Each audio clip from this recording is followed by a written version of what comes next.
Ce livre banni de la Bible vient de refaire surface, et je ne peux pas croire ce que les gens en disent. Vous êtes-vous déjà demandé qui était le soldat qui a pris la lance et percé le côté de Jésus?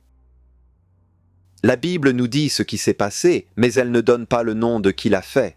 Eh bien, un ancien livre, interdit de la Bible, prétend lui donner un nom. Il s'appelle l'Évangile de Nicodème, également connu sous le nom des Actes de Pilate.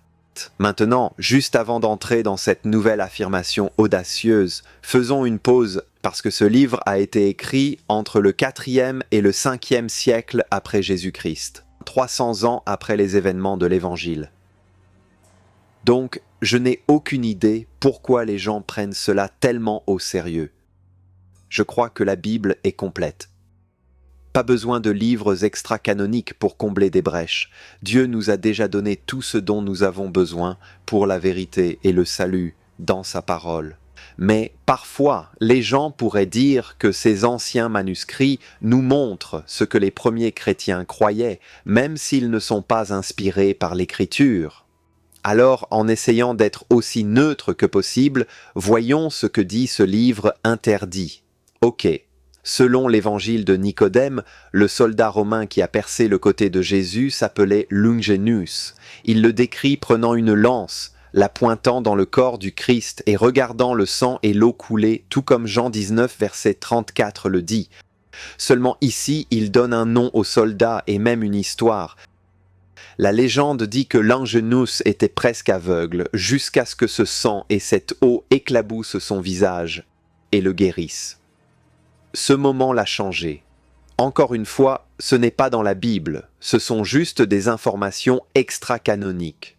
Puis il est dit qu'il a proclamé, vraiment, c'était le Fils de Dieu. Et à partir de là, son histoire prend un tournant. De soldat romain, il est devenu un évangéliste. Il est dit que Longinus a continué de prêcher l'Évangile et même a refusé de renier sa foi. Et finalement, il a perdu la vie pour avoir dit qu'il était chrétien. Les catholiques romains croient évidemment que cet homme était réel, parce qu'ils ont en fait une statue de lui. Dans la basilique Saint-Pierre, les gens peuvent la voir aujourd'hui, debout sous le dôme. Un soldat qui, selon eux, a frappé le Sauveur, mais a ensuite été frappé par la grâce. Maintenant, encore une fois, soulignons cela encore et encore. Il n'y a aucune preuve historique que Longinus ait réellement existé.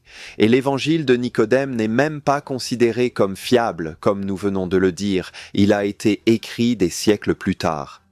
Maintenant, je peux entendre exactement ce que certains d'entre vous pensent. Vous dites, Joe, si tu crois vraiment que ce n'est qu'une légende, pourquoi en parles-tu même? Eh bien, je vais vous dire pourquoi. Parce que je pense que c'est une belle opportunité de parler de quelque chose qui est réel. Il y a une vérité réelle que nous devons nous rappeler dans tout cela. Alors, quelle est cette vérité? C'est que l'homme Jésus-Christ a vraiment été blessé pour que vous et moi puissions être pardonnés. Et il y avait un soldat qui a fait couler son sang. Et pourtant, ce même sang est celui qui pourrait sauver ce même soldat. C'est le présage caché dans la crucifixion elle-même.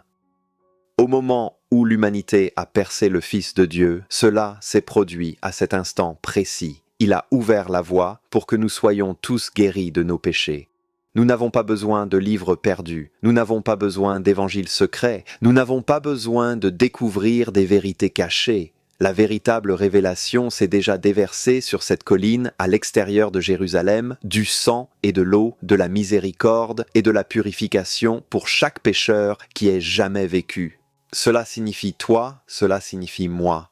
Il y avait même assez d'expiation dans le sang du Christ pour sauver celui qui tenait la lance. Et c'est la belle histoire de la croix, n'est-ce pas? Il y a une miséricorde pour tous ceux qui viendront à lui. Voici le Fils de Dieu qui a donné sa vie pour nous tous qui ne le méritons pas. Pour des gens comme toi et moi qui faisons des erreurs, il est mort pour nous, et son sang était le paiement pour notre péché. Sa résurrection était la preuve que le prix a été accepté. Nous ne pouvons pas le mériter, nous ne pouvons que le recevoir, car la bonne nouvelle de l'Évangile est que le pardon n'est pas acheté. Il est donné gratuitement par Jésus-Christ, le don du salut au monde. Et une dernière chose avant de conclure. Je tiens à dire un immense merci à tous ceux qui soutiennent notre chaîne, nos membres, nos supporters sur Patreon et ceux qui donnent via notre site web. Vous qui priez pour nous, vous qui soutenez ce ministère, je ne pourrais pas le faire sans vous. Vous ne réalisez pas. Mais ces vidéos coûtent de l'argent à produire et je dois payer des éditeurs pour continuer à les publier. Sinon, je n'aurais tout simplement pas le temps de faire d'autres ministères, prêcher dans la rue, avoir une famille, travailler à l'église. Je ne pourrais pas faire toutes ces choses sans votre aide. Alors merci, cela signifie vraiment beaucoup pour moi et je sais que vous me diriez tous « Toute gloire soit à Dieu ». Alors nous donnons gloire à Dieu seul. Mais si vous n'avez pas encore vu ma vidéo sur le suaire de Turin, et encore une fois, je ne suis pas entièrement sûr de ce que nous devrions en penser, eh bien peut-être cliquez ici